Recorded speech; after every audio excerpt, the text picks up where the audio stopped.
Hey everyone, in this video I'll show you how to share a Baserow project with your team in 2025.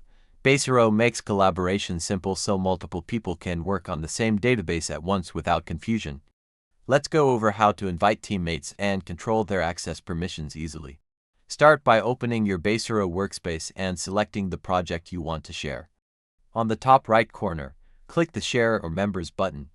This opens the sharing settings where you can manage who has access to your project and what level of control each person gets. Click Invite Member and enter the email address of the person you want to add. Then assign a role like admin, editor, commenter, or viewer depending on their responsibilities.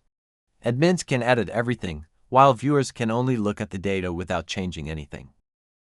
If your team already works within a shared workspace, you can also share the entire workspace instead of just one project.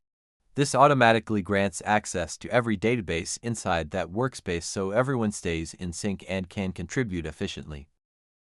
Once you've invited them, your teammates will get an email invitation to join.